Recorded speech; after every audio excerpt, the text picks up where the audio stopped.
Well, hello everybody. I have a fun video today. It's a series that I did a few years ago, and quite frankly, it's due for a return because I'm seeing more and more folks falling for these spam emails. And it's tough, I realize. Like, it's easier for me because I'm used to this. I'm used to seeing this sorts of things. I know what to look for. But I'm hopeful that this series will help because while you are unlikely to get the exact same emails that I get here or that clients forward me, you're very likely to see some of the similar tactics. And so that's what we're going to talk about today.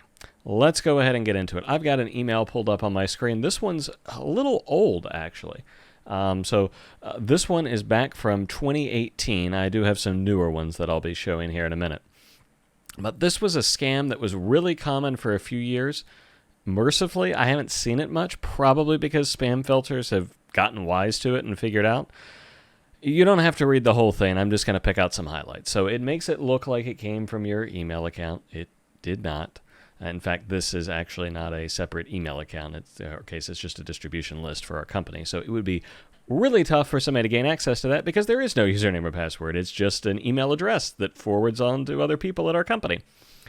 But this hacker wanted to let me know that they hacked my OS and got full access to my account. And then they supposedly explain how they did that in some technical jargon that I admit, like, if you didn't know, you would be like, oh no, this seems real. But then they want to tell me that they caught me on adult sites and I'm a massive pervert. Notice that. You're a big pervert, all capitals. Man, I tell you what. And they said your fantasy has shifted far away, and they got an idea. They took screenshots. Yes, they took screenshots of all this supposed activity. Not that they actually would include any of that here, because they didn't, actually.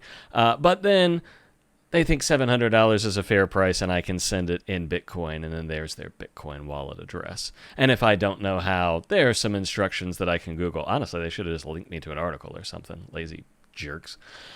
And then said they will give me 2 days to do this. Again, we used to get these things forwarded to us pretty regularly to our service desk, so I do remember this particular type of scam. It varies. Sometimes they'd be like, hey, I got into your work computer, and I can't believe what you did at work. I'm going to tell your boss. Those sorts of things. The scary thing was when we actually got people like forwarding those to us and saying, should I be scared? And it's like, well, what were you doing on your work computer, right? So, yeah, this is one that, yes, you can safely ignore. There's nothing here. They didn't gain access. Again, hackers have better things to do. If nothing else, they're going to anymore offer some proof, right? And then I love that their malware intercepts the password every time. Yeah. Anyway, whole bunch of crap right there, as is typical with this. Let's go ahead and pull up the next one that I've got here. So this is a typical one here. You're going to see this pretty often. I'm not going to display the pictures just in case they link back to anything, although this is an older one too. You see this is over 2 years old, so probably that site's dead from wherever they sent it because it's pretty easy. Now, a few things to note about this one. The other one, again, just pay attention to the language. You shouldn't need to worry about this, especially if you receive it at your work email account. But here, we can notice some things. So Bank of America corporations, all well and good, although probably they're not going to have the corporation in email. It's just going to say Bank of America. All rights reserved. Not anything I've ever seen. Now, maybe like way down here in the bottom, they would have that. But no, not where they put it there. Doesn't make any sense, right? No. And then notice the email address. Bank of America at lotspeakauto.com. So, yeah, pretty sure Bank of America is going to have bankofamerica.com there if it's actually something. So what happened is they likely hacked somebody else's email server and are just sending things out. That's almost assuredly what's happening here. But what they want to show me is, I love it. First of all, this is your invoice. I mean, you're not going to get an invoice from Bank of America, guys. You're going to get, a statement, right? If you're going to get anything, right? Even if you owe them money, banks always call it a statement. They're not going to call it an invoice. That's what a company would say. So some of this should be clear from wording. The email address right away should tip you off. That's always something to look for. Again, you notice the first one I showed showed like a legit email address. So can't always do it, but in this case, you can go ahead and delete right there. I wouldn't even proceed further. There's nothing important in this email. It's all a scam. They said your card's been charged. Notice they don't give me like the last four digits of my card. They do give me a date, which makes sense, and then the time here. So that kind of matches up. An ID number, maybe. Then what they want to do is get you to click to do the invoice details. But Outlook has this nifty feature, and you notice as I hover over this, what is happening here. Look at that. That's not Bank of America. That's nothing. That's totally different.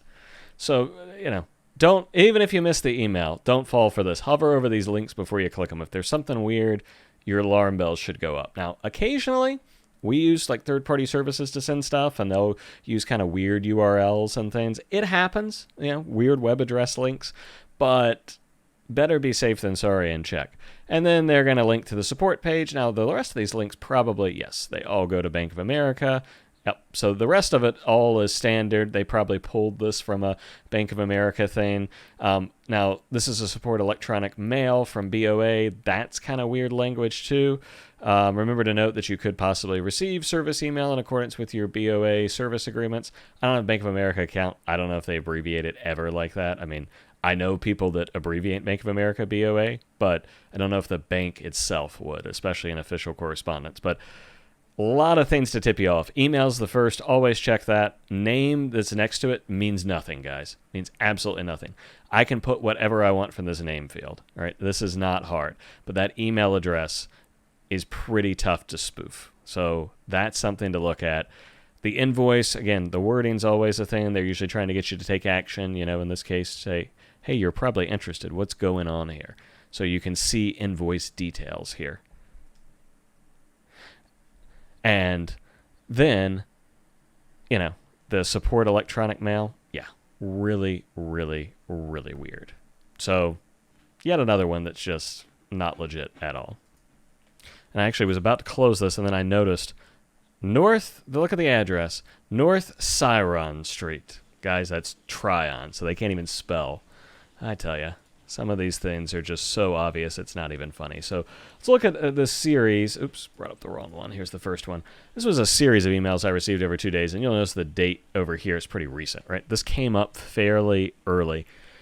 So I don't mind if the address is out there, but it has my name, has a debt collection service, so that's okay, maybe. But you find your warrant copy. Will be going to release. The whole part of this, if you actually read through it, is just complete and total horrible job.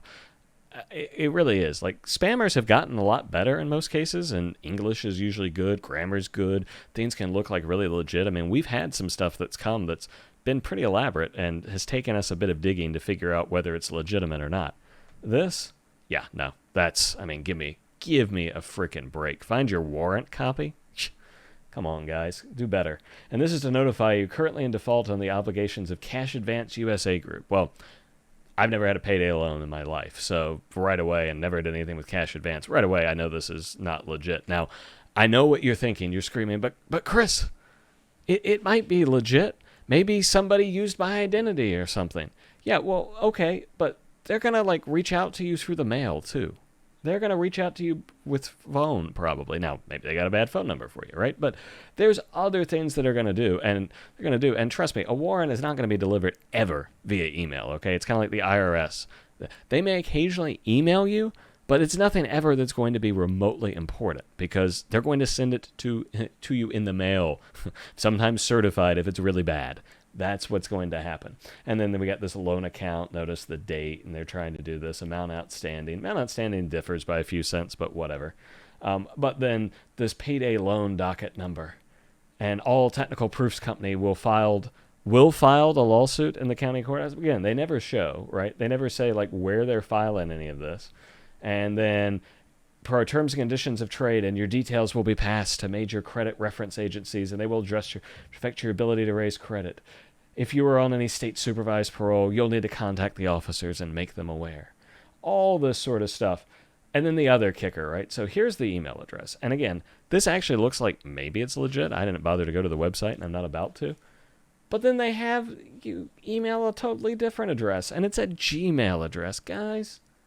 I know some businesses use Gmail and Hotmail and stuff, and please don't. Please don't. Please just register a domain name, get a free or cheap email for that, so at least it has your domain name. But even so, these two should match somewhat, or at least be the same domain name. This is just, again, lazy. And then here they've got all this, so ACS, blah, blah, blah, and then it shows all this. Now, what's interesting, this says ACS Inc., right? And then Ace Cash Financial Group. But, like, this is a different thing. This is a different thing. STA Debt Collection. All these things are different. They're going to match up, guys. And then notice here, Bureau of ACS Incorporation. So maybe that's, his thing, National Debt Solution, P.O. Box, San Diego. Now, again, I haven't looked up any of this stuff to see. But what's interesting is then this has a different address too, and then this has a different copyright and stuff. They clearly just pasted stuff together. But a little bit of skepticism here goes a long way. Now, they tried to raise the stakes because the next day, let me make sure I bring up the right one. Oop, all right, there we go. Next day, that's what they sent. And they're like, hey, you haven't responded. We're serious. Don't make us get... And we have informed you of more than 17 kinds of technical proof against you to prove you're guilty and committed the following frauds. I mean, if that was actually the case, marshals, sheriff's department, be it by door, right? Give me a break. So I'll be doing more of these. Let me know if you've got anything in the comments below that maybe you either have questions about or is obvious junk mail. I move these into a special folder so I can show you guys these things. But the big thing is just practice a little bit of skepticism. Look at some things. Don't go clicking. Don't go replying. Don't go calling numbers that are listed here. If it is, say it looks like it's coming from a client or a vendor that you actually do business with, email them. Call them up on the phone number that you have. Don't go to all this stuff. And the other thing is, there's rarely harm in deleting an email. That's the other thing to remember.